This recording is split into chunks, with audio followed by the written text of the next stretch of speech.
Hello, नमस्कार दोस्तों। बहुत सारे टाइम पर ऐसा होता है कि हमारे गर्दन में और हमारे कंधों में दर्द रहता है। ये दर्द कैसे हो जाता है और इस दर्द को क्या हम योगा के थ्रू ठीक कर सकते हैं? तो योगा पोस्चर्स मैं आपको बताऊँ, इससे पहले आपको ये नोटिस करना है कि आपको ये दर्द किस-किस रीज़न से हो रहा है। मैं आपके सामने ये थोड़ा-सा आपको बता रही हूँ, आप चेक करो कि आपको दर्द कैसे होता है।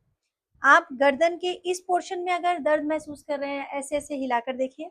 अगर आपको ये वाला, पीछे वाला नहीं कह रही हूँ मैं, यहाँ साइड में कह रही हूँ। अगर आपको यहाँ इस पोर्शन में दर्द हो रहा है, तो उसके लिए आपको मैं एक पोस्चर बताने वाली हूँ। अब कंधों पे आते हैं। कंधे हमारे जो होते हैं, जो जॉइंट्स होते हैं, हमारे 7 टाइप के जॉइंट्स होते हैं बॉडी में, ठीक है? उसमें से जो हमारा ये वाला सॉकेट है, जो हमारा कंधे वाला सॉकेट होता है, ये ज़्यादातर कब पेन करता है कि जब हम हाथों से तो बहुत काम ले रहे हैं, लेकिन कंधों से नहीं ले रहे हैं। हमारे कंधे जो हैं वो क्या हो जाता है, उसमें दबाव पड़ता है अचानक से, तो पेन होने लगते हैं। तो आप गर्दन के और कंधों के लिए जो मैं आपको 3 आसन बता रही हूँ, ये वाला करेंगे। करके आप 2-4 दिन इसको करके देखिए। अगर आपको आराम आ जाता है, तो इसका मतलब आपके पोस्चर की गलती है। और अगर आपको पेन सीवियर है, बहुत ज़्यादा पेन है, तो आप डॉक्टर से कंसल्ट करेंगे, ठीक है? अगर सीवियर नहीं है, आपको पेन हो रहा है, आप गर्दन हिला रहे हैं, आपको यहाँ पेन हो रहा है, तो आपको थोड़ी-सी जकड़न हो गई है। शरीर के कुछ जॉइंट्स में, कुछ जो मसल्स हैं हमारे, उसमें जकड़न हो गई है। कारण क्या होता है कि कहा ये जाता है कि जो हमारा बॉडी पोस्चर है, उसे हमें मैक्सिमम 1.5 से 2 घंटे आप एक जगह पर एक जैसे बैठ सकते हैं। बट इससे ज़्यादा बैठेंगे तो आपको वो जो जॉइंट्स हैं वो आपके ब्लॉक हो जाते हैं। तो आपको मूवमेंट रखना है बॉडी को, ये बताया जाता है। तो चलिए मैं फटाफट से आपको बताती हूँ कि कौन-कौन से आसन है। 3 आसन के बारे में बता रही हूँ और ये 3 आसन हर एज के लोग कर सकते हैं, हर तरह के लोग कर सकते हैं, ठीक है? और आसनों का जो कनेक्शन है वो मोटे पतले होने से नहीं होता। इनिशियली आपको अपने बॉडी के पोस्चर को ठीक करना होता है, ठीक है? तो चलिए फटाफट से स्टार्ट करते हैं। सबसे पहला आसन है बाल आसन। हम बाल आसन लगाएंगे, बट बाल आसन में जाने से पहले वज्रासन लगाएंगे। वज्रासन में कैसे है, ये आपके जो पैर है, ये जो आपकी एड़ी है, इसको डाउन करके ये जो पंजे हैं, इसको आपने जमीन पे लगा दिया और फिर आप इनके ऊपर बैठ गए हैं, आराम से बैठ गए, ठीक है? अब बहुत सारे लोग ऐसे हैं जो वज्रासन नहीं लगा पाते, तो आपको धीरे-धीरे पहले इसकी प्रैक्टिस करनी है। हो सकता है आपको यहाँ पे पेन हो, ठीक है? तो आप यहाँ पर क्या कर सकते हैं, एक कुशन ले सकते हैं, कुशन यहाँ पे रखकर उसके ऊपर बैठ सकते हैं। लेकिन जो हैबिचुअल है, जो हैबिट हो चुकी है, जैसे हम लोगों को हैबिट हो गई है, तो हम कंटिन्यू काफ़ी समय तक बैठ पाते हैं। अब आप जब वज्रासन में आ चुके हैं, वज्रासन आपने लगा लिया है, तो सबसे आरामदायक, सबसे आसान आसन है बाल आसन। बाल आसन में कुछ नहीं करना है, आपको अपने हाथों को बस डाउन करके ऐसे माथे को जमीन पे टच कर लेना है और जो आपके हाथ है वो ऐसे जमीन पे बिल्कुल इस तरह से आ गए हैं। आप देख पा रहे होंगे शायद, ये देखिए, ये बस आप ऐसे ही झुके रहिए। इससे क्या होगा, इससे आपके शोल्डर का ये जो ये पार्ट है सॉकेट, ये स्ट्रेट हो रहा है।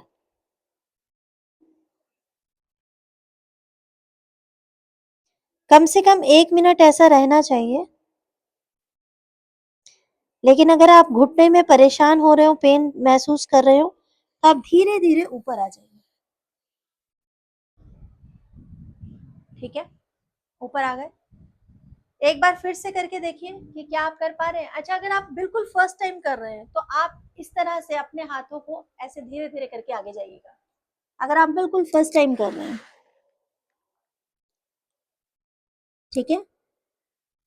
ये आसन से आपको जो यहाँ पर जकड़न हो गई है वो खुल जाएगी, ताकि आप जो अगले आसन में जाएंगे तो आपको मदद मिलेगी।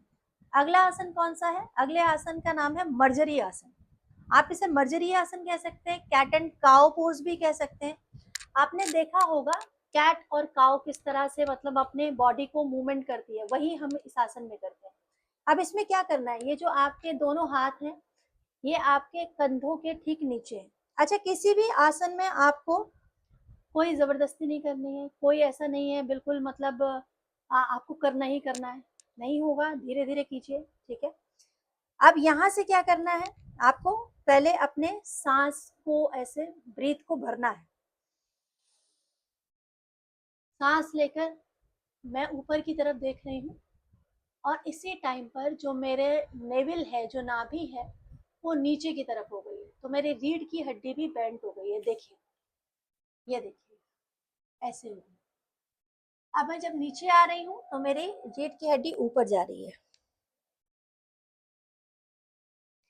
ये बिराल पोज है, मतलब बिल्ली ऐसे ही करती है ना, आपने कैट को देखा होगा, कैट कई बार बिल्कुल ऐसे ही करती है ना। घुटने ठीक मेरे ये जो जॉइंट्स हैं, हिप्स के जॉइंट्स, इसके ठीक नीचे है। फिर मैं ऊपर जा रही हूँ, सांस भरते हुए ऊपर है, सांस छोड़ते हुए कैट पोज है, सांस लेते हुए काव है, सांस छोड़ते हुए कैट पोज है।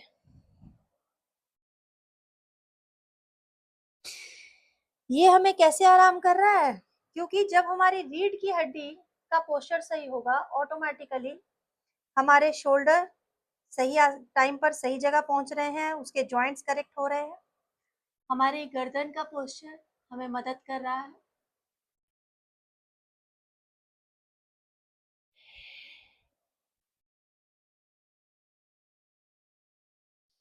बिल्कुल शांत चित होकर आप योगा कीजिए। स्माइल हमेशा फेस पे रखिए।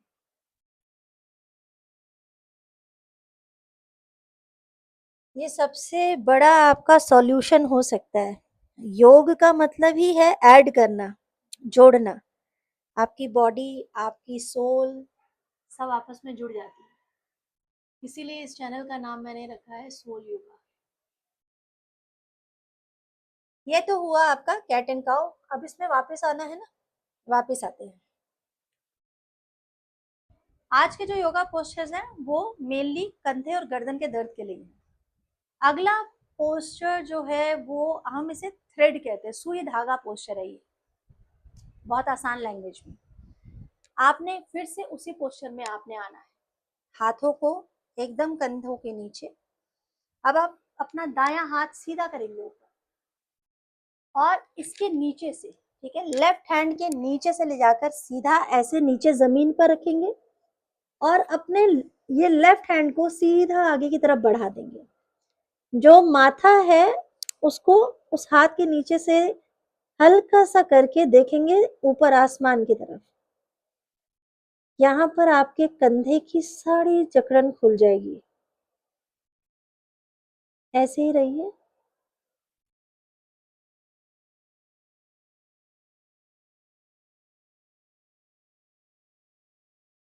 फिर धीरे से वापस आना है, लेफ्ट हैंड को वापस लेकर हाथ को फिर से यहाँ से निकाल कर, जैसे हम सुई में धागा डालते हैं वैसे ही हमने हाथ को इसके अंदर से निकाला है।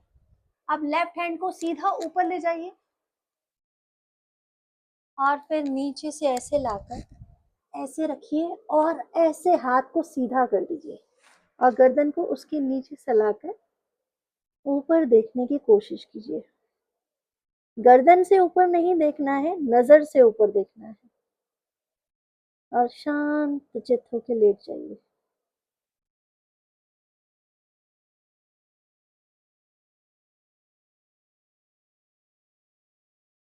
कम से कम 30 सेकंड तो जरूर ऐसा रखिए पोस्चर को और उसके बाद वापस यहाँ आ जाइए।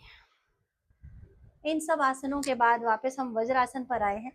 अब शशांक आसन में आकर इन तीनों पोस्चर्स को हम एंड करेंगे।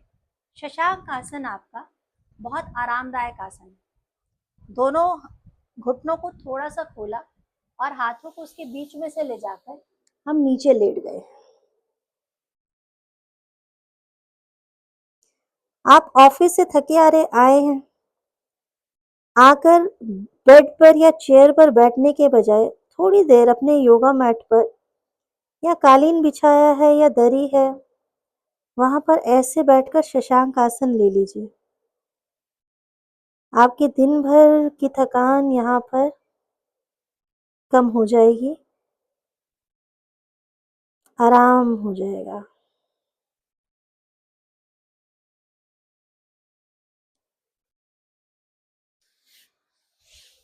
और अब आप मुझे बताइएगा कि ये सारे आसन करने के बाद आपकी गर्दन लचीली हो गई होगी, कंधे लूज हो गए होंगे, और इस तरह की कोई और प्रॉब्लम हो तो वो भी मुझसे शेयर कीजिएगा। मैं आपको और भी कुछ ऐसे योगा पोज बताऊंगी जिससे आपकी प्रॉब्लम सॉल्व हो जाएगी।